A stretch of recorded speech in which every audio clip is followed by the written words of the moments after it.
So we can choose either I'll be getting paid for this, right? Or I'll go right away. Considering our situation, I think I'm gonna go with I'll go right away. Very good. Step onto the platform when you are ready to go. It will take you down the tower. Isan smiles so broadly that you can hardly tell just how weary he must feel. May you move swiftly, may the sun guard your back, and may you find what you seek, he adds. In the meantime, I think I'll get some sleep. With that, Isan turns away, slowly picking his way towards another door, this one to the side. With nothing else to accomplish here, you follow the wizard's instructions. You step onto the platform. A moment later, it begins to sink, slowly at first, but then with substantial speed, until less than a minute later, you are back in the bright-lit entry chamber of the wizard tower. Dame Mildred is waiting for you just outside the entryway to the wizard's tower. More alarmingly, she is dressed in her full armor, her great steel helm in one hand and the reins of her charger in the other. Zygmunt, she says, I need to talk to you. It is urgent. Your mistress' expression is more intent and her countenance more grim than you have seen it in months. Something is wrong. What's going on? The knight leans in. One of the Duke's nephews, Sir Edmund, the young fool went off, thinking to look for bandits to slay last night, alone. He hasn't come back. Oh God. You've caught glimpses of the knight in the question during your months in the keep. From what you remember, the man has barely been a knight for a year, and he is not from the city besides. He would be entirely out of his depth in the forest, and with the bandits seemingly everywhere.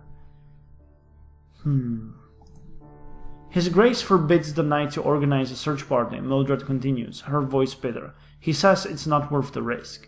So you're just going to leave him out there? You ask, your tone incredulous. His Grace might, Dame Mildred snarls, but I will not. I am searching the roads to the north, orders be damned.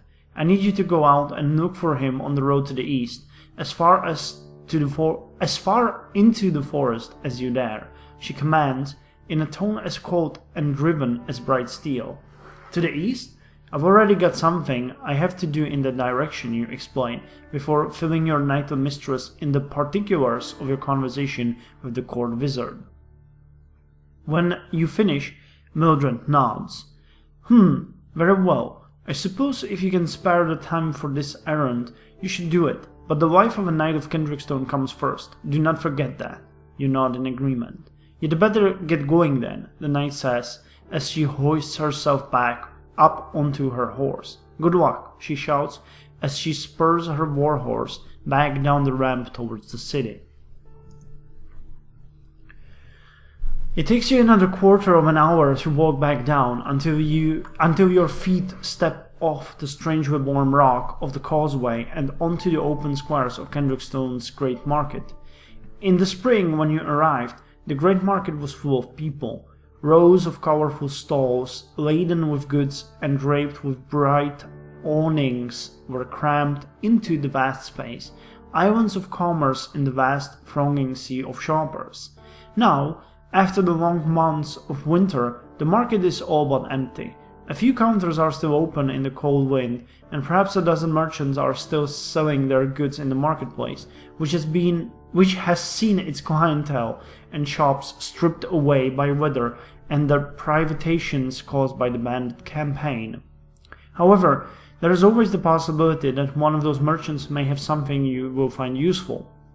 Will you see what the remains of the great markets have to offer, or will you set off on the eastern road right away? Let's see, how much gold do we have? 511 silver pennies. I think we can check the market. It doesn't take you long to look through the stalls still open. The few persistent merchants who remain in business huddle around the center of the vast space. Their tiny cluster of canvas and wood shop fronts is surrounded by abandoned stalls and bare cobblestones, the last vestige of life in a once proud hub of commerce, a dying child wearing a giant's trousers. Despite the limited choice, a few things still catch your eye. The items are, of course, immensely expensive, but what isn't in Kendrickstone in this lean, hard month? One stall offers a vast array of hunting goods, all unsold. The merchant tells you that at this point, with spring on the way, hunters should be clamoring for her bows and slings and spears, but this year the bandits control the forest now, and no hunters dares enter. You have no training in the longbow or the boar spear, but a sling would only take a few moments to learn, and it would give you the ability to strike down foes at range. A valuable asset, even if the thing does cost 150 silver. Lastly, there is a glass bottle full of some strange substance for sale on the counter of a trader with the rough accent of the Iron Marches. He says it's a potion of might, concocted to increase your abilities for the length of a day. You've heard in the passing of such potions, tinctures used by marcher heroes to double their might, turn themselves invisible, or even heal grievous wounds in the span of 3 heartbeats. It is rare to see such bottles this far east, but perhaps for the cost of 75 silver, it might be worth a try. So what do you do? Man, the game really wants us to buy the sling. We had so many options to buy it by now, and we got 5 gold instead of a sling before, so I think we can do it. No range. We have an arming sword. I guess, I don't know, the potion. Let's buy the sling. I think we will have less than a fair amount of chances from now on to get it, so let's get the sling. You hand over your money and take your sling. The simple, well-made weapon feels right in your hands. You twirl it over your head experimentally, getting the feel of the motions needed to fire it. There isn't much time to practice, but you do pick up a few stones and loose them experimentally at the empty wall of the market. After a few shots, you definitely feel like you're getting the hang of it, although your aim could definitely use some work. That will have to wait though. For now, you have a job to do, and you've spent enough daylight putting it off. Sling tied to your belt, you head off in the direction of the gates. The city gates are wide open, but far from unguarded.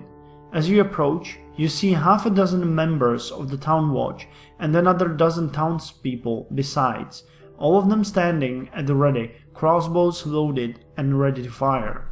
This makeshift garrison pays you no mind as you walk out of the gates. Their attention is entirely focused on the forest edge, beyond the cleared land surrounding the city walls. You doubt any bandits would be stupid enough to attack the city directly, but the last few months have made everyone nervous, and you feel a little safer being under the sights of so many loaded weapons as you make your way down the open road. The road itself is even wider than the road you traveled from Forester's Hollow. The route to Concordat is Kendrickstone's primary link with the long-settled coast and one of its main avenues of trade. Were it not for the bandits, the road would be packed with traders, travelers, and other would-be adventurers, churning the entire road into an endless morass of mud. Today, the road is almost unmarred, save for the ruts made by a few wagon wheels. At least the bandit attacks have made the road easier for you to walk along. Oh god, another ambulance. Sorry guys. Within minutes though, you are past the open fields and into the great primordial forest that surround Kendrickstone. It is like walking into the midst of an army of skeletons. In a month or so, the huge grey birches and elms around you will burst into green, and their leaves will blot out the spring sun. For now though, naked brown and grey branches reach up and over you. I know the feeling. For half an hour, you walk deeper into the forest, keeping to the wide road. At your belt, the magical stone the court wizard gave you continues to pull forward, a little to the side now, but forward. Then, up ahead, you hear noise. Human shouts, scream, and the sound of steel on steel. There is a fight going up ahead. What will you do? I rush forward to see what's going on. I move forward carefully and investigate. I give whatever's up ahead a wide berth.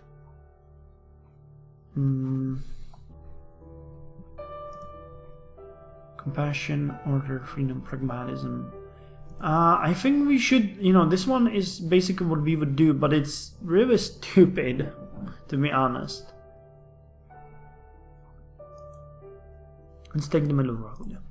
You lower yourself into a half crouch, your hands on your weapon, as you creep down the road, keeping as close as you can to the bare shadows offered by leafless trees around you.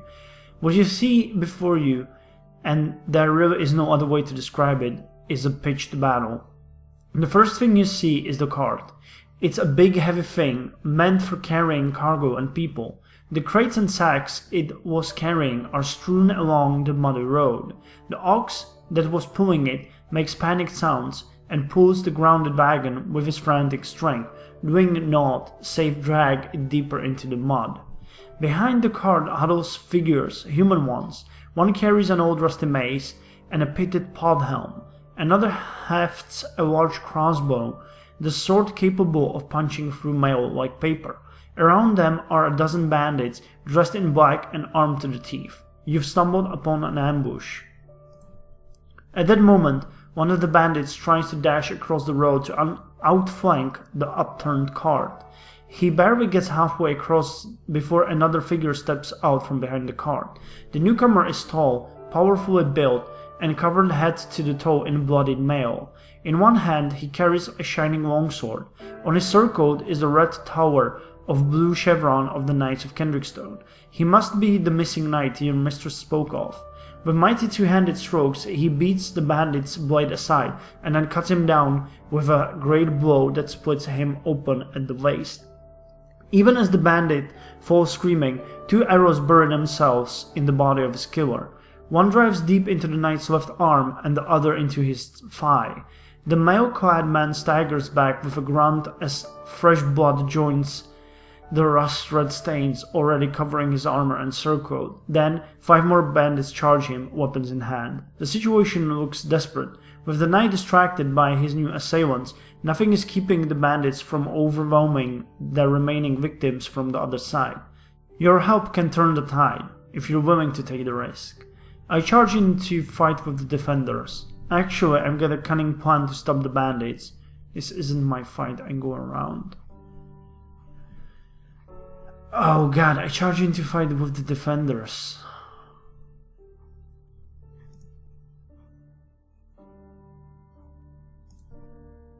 Wish I had...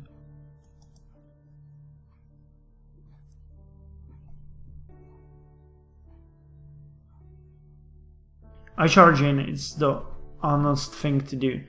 You step forward, reaching for your weapons. Yes, you must help, but how and who? The obvious option would be to help those pinned down behind the cart. You bet if you distracted the bandits with your sling, the woman with the crossbow would be able to get a few shots off. Alternatively, you could try to help the knight against his attackers. That would be work well suited for your sword.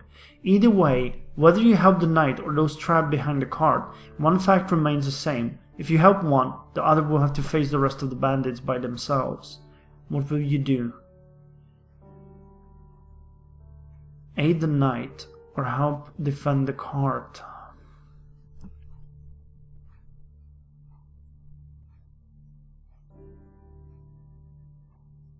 I guess help defend the cart because the knight should be able to take care of himself. Probably he's wounded, but still the cart... Oh man. Cart. You pull your sling from your belt and step off the road. The forest floor is strewn with stones. You quickly grab a handful, each rounded enough to fly through and heavy enough to kill a foe with a solid hit. There are 6 bandits still ahead of you, preparing to rush the upturned cart as the rest bear down on the beleaguered knight on the other side of the road. You slip a stone into the pouch of your sling and twirl the weapon over your head as you take aim. You lose your stone at the closest bandit and it flies through, punching a hole right through his neck. As quick as you can, you reload your sling. You bring another bandit down with a stone between the eyes before the ones still on their feet see you. By the time your third stone is loaded, all 4 of them have turned towards you. One of them goes down with a piercing shriek, a crossbow bolt through her neck. Now that the bandits are focusing on you, the defenders of the cart are free to strike back. Your third stone flies through too, punching a ragged red hole into another brigand's side. You barely lose your 4th in time. The 2 surviving bandits are half a dozen paces away now. It's impossible to miss. The remaining bandits closes the last few steps. You drop your sling and reach for your own weapon, but there's no time. Your attacker's expression twists into a mask of vicious exultation as he raises his rusted blade high. Then there is a meaty thud. His eyes roll up and he falls limp. Behind him, a bearded man in his middle age, once powerfully built, but now given to fat, lowers his mace. You step back onto the road, just in time to see the knight and his last opponent grappling in the distance, one hand around each other's throats. Both the knight and the bandit woman he faces are bleeding heavily. The armored man clenches his broken sword in his other hand, the bandit a broken spear in hers. The knight breaks free with a sudden kick to his opponent's unarmored stomach. Then, with a sudden burst of motion, he clubs his last foe unconscious with the pommel of his broken sword. He stands there for a moment, mail covered in blood, hot clouds of breath rushing from his nose and mouth. Then he turns and heads towards you. The knight salutes you as best as he can, raising the hilt of his sword to the nasal of his open-faced helm verily. "Hail, traveler! I think we owe you our lives." Before you can speak further, the family behind the cart approaches you as well. The woman with the crossbow introduces herself as Frida, an innkeeper. The knight, a surprisingly young man underneath the grime and blood, names himself Sir Edmund, the very knight your mistress ordered you to find. For the next few minutes, you help Frida and her family ride their ox cart. You are almost finished where Sir Edmund calls you over. He points to a limp form lying among the trees when you approach. It is one of the bandits in black. "She's still breathing," he says. You kneel down to take a closer look. There's barely a mark on her, and after a moment's examination, it becomes clear that she is indeed unconscious and not dead. The knight turns to you. "We've been trying to take one of the bandits alive since last summer. I want to take her back to Kendrickstone as a prisoner, but it would be a risk carrying her back. What do you think?" "We should be merciful. Leave her here to wake up. Best to take her prisoner then. It's not worth the risk. We should kill her now. Why would it be risky? What happens if you take her to Kendrickstone?" "Why would it be risky?" "One wounded knight is hardly much of a guard," Sir Edmund replies. "I'm not sure if I could even carry her back, let alone subdue her if she wakes up before I get back. Maybe Frida and her family could be convinced to head back to the city you offer. They could help guard the prisoner." The knight looks back over his shoulder. 2 townsfolk and a pair of children aren't much of a prison guard, he muses. And if worst comes to worst, that just means more innocents caught in the middle.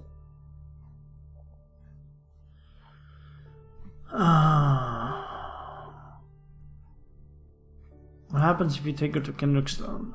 Sir Edmund shrugs. "She'll be put to question, and if she tells us what we want to know, the guards will treat her well. And if she doesn't," you press. The knight shrugs again. "Then they won't. You're not stupid. You know that if your erstwhile prisoner doesn't talk, they'll likely torture her until she does. You're not naive enough to think the Duke's retainers won't resort to that sort of thing, not in desperate times like these." We should be merciful. Best to take a prisoner. It's not worth the risk. We should kill her now."